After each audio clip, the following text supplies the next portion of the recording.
I was getting ready to record this, and I got this funny flashback to 2001. That year's Bears team. They beat the Bengals. I think it was like 24-0 to go to 4-1 that season. My indelible image of that game is late R.W. McQuarters walking around with a whiteboard on the sidelines that says, "Do they still doubt us?" Well, in 2023, when it comes to Bears football, nobody ever should doubt the power of it again. Even when the Lions gonna Lions, and by God did they try today. Jared Goff looking like Jared Goof. The first couple of quarters, 3 interceptions. Holy shit, right? The Lions were doing everything, and I mean everything they possibly could to try and fumble this fucking game away. Or throw interceptions this game away, right? But never, ever doubt the power of Bears football creeping up and snatching defeat from the jaws of victory. Now I can see the narrative's already forming. I don't even have to look. I know what's going to happen here. A lot of dopes are going to sit there and talk about how it was a loss, that's one thing, but man, Justin Fields looks so great today. No, he didn't suck today. That is true. What I saw, though, from this offense was the 2022 version. He's more of a threat running the ball. You'll get 1 or 2 great passes, like early on in the game when he's rolling left and he throws sidearm, hits Mooney. I'm like, that's a nice throw. That's the type of physical talent that Justin Fields has.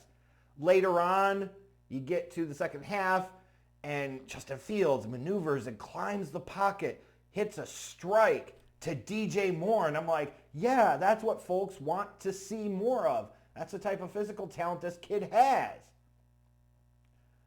But this is the same old shit. This feels just like 2022. Justin Fields running for over 100 yards, throwing for under 200 yards. The Bears running for more yards than they throw the goddamn ball. If that ain't peak Bears football, I don't know what the fuck is. Additionally, kicking field goals, settling for, and intentionally playing for field goals instead of trying to score touchdowns and go for the jugular when you have your opponent on the ropes. That's the gutless, gutsy, put him up. I'm the offensive coordinator. I know what I'm doing. We got courage. I got courage. We're going to surprise them. They're never going to see it coming. 3rd and long. Halfback draw. Set up the field goal. John Sheep would be so proud. Like, this should have been a walk for the Bears today with any type of competent coaching whatsoever. This should have been a romp. But no, gotta sit there and fucking play for field goals instead of touchdowns. You score a touchdown, you pick off Jared Goff, and instead of immediately coming back and trying to throw a bomb, maybe you complete it and it's a touchdown. Maybe you get a field position changing pass interference penalty. It puts you in position for more points. No, halfback draw, halfback dive. Put him up. I got courage. And of course the fucking scarecrow, Matt Eberflus, if I only had a brain.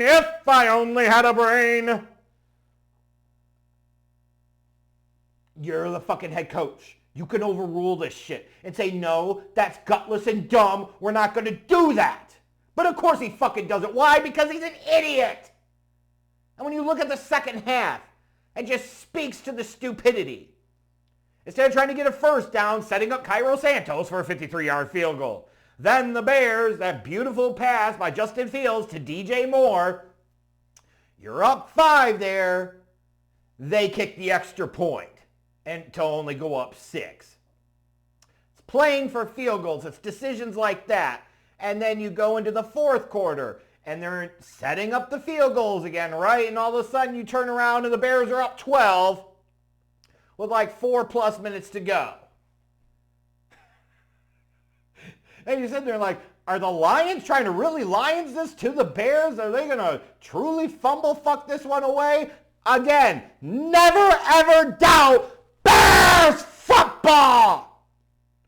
Because if there's a will, there's a way for that brainless idiot Eberflush and his fucking shitty defense to sit there and come through and shit it down their legs in the clutch. And that's exactly what they fucking did.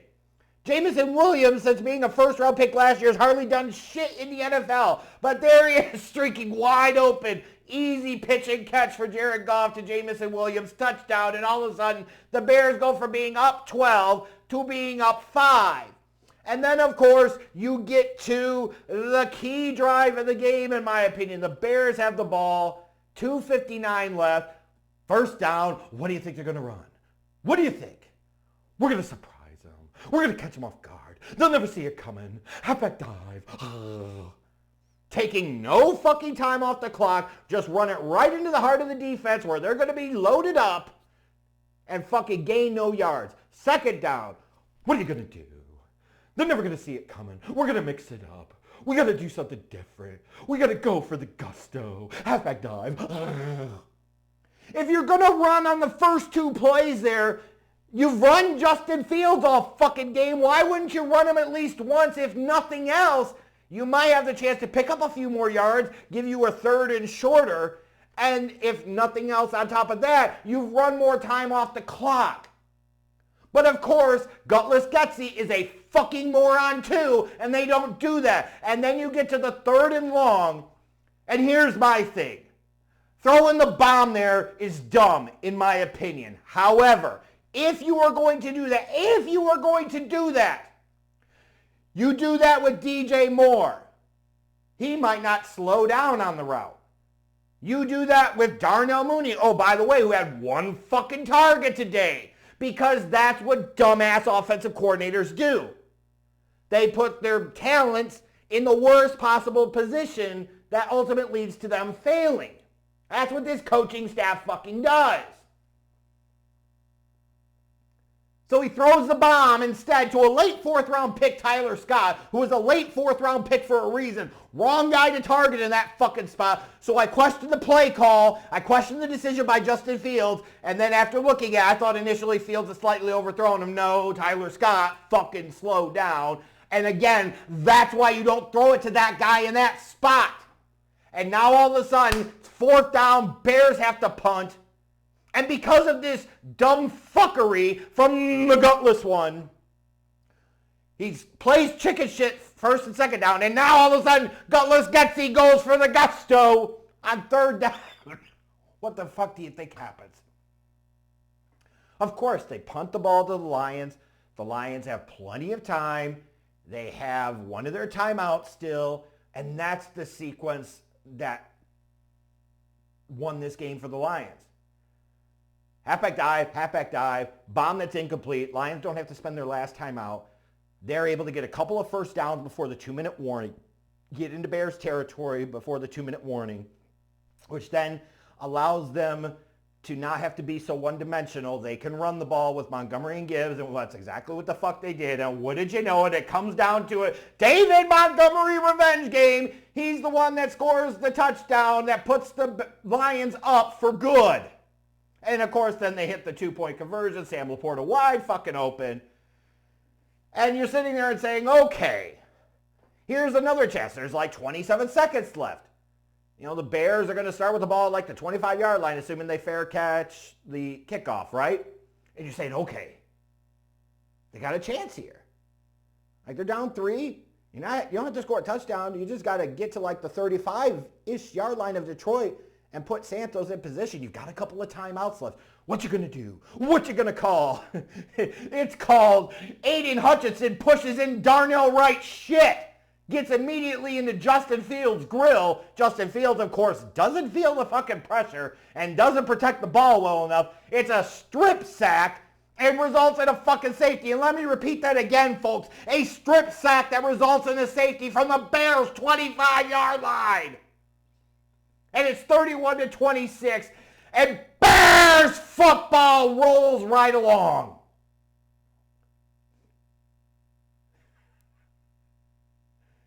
Depending upon your perspective, you're either really miserable right now, you're really happy, or perhaps both. And I'm in the both category. I'm miserable having to watch this dumpster fire of a fucking organization sit there and piss away a game like this. Meanwhile, also knowing that the Giants beat the Commanders today, the Packers beat the Chargers, the Bears lose themselves. It's all about protecting the tank. And as much as I want to sit here and I want to take this tank of gas and sometimes drink it down, glug, glug, glug, I realize that fuel, that Eber fuel, is better saved for the fucking tank. Fire it up, bitches, because it keeps rolling right along.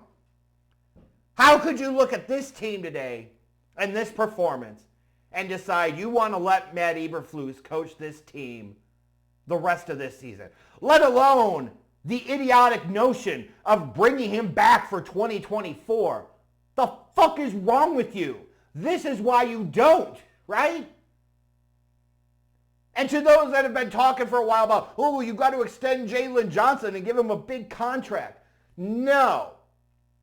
Yet another reason the Bears should have won this game easily today. Not just if they had semi-competent coaching, which clearly and obviously they fucking don't. Here's Jalen Johnson. Bears are up. Lions are deep in the red zone. Goff with a bad decision, bad throw, and Jalen Johnson drops a pick six. He's running that bitch back to the house. A real CB1 makes that play, takes that back to the house, scores 6 for his team, and puts his team in a really powerful spot.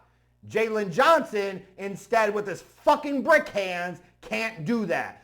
That's why you're not extending him and giving him a massive contract. Well, that and the durability concerns. Like Jack Sanborn coming through on 3rd down. Big sack on Jared Goff late in the game, right? Tremaine Edmonds even had a pick today, even though it was on a tip by Javon Dexter. Great play by him, right? And it just floats right to Edmonds. But you watch it Sanborn, you say, why the fuck can't he be the middle linebacker? Why the fuck did Ryan Poles think it was smart to pay Tremaine Edmonds 17 times as much to do the shit that Jack Sanborn can actually do better? Fucking dumb, man. Fire up the tank.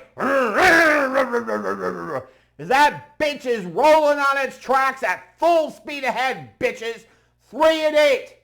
The Bears are now 6-22 under the Ryan Poles, Matt Eberflus regime. Kevin Warren, if you're watching, I know you're fucking not.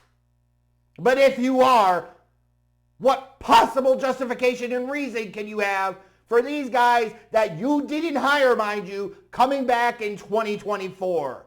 Unless you weren't hired for football, which is likely, you were hired to not fuck up the stadium deal.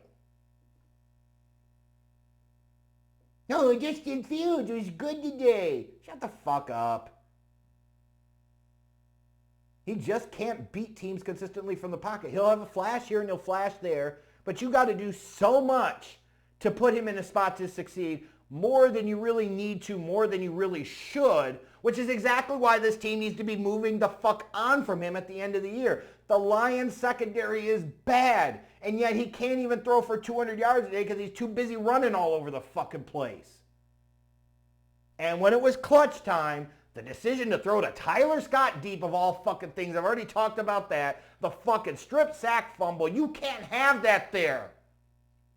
Fucking launch this team into the goddamn sun. We got 6 more games to suffer through. At least make this suffering worth it for all of us. And even then, you have to figure they're probably going to screw that up Or maybe they don't, because this is Bears football to the nth degree.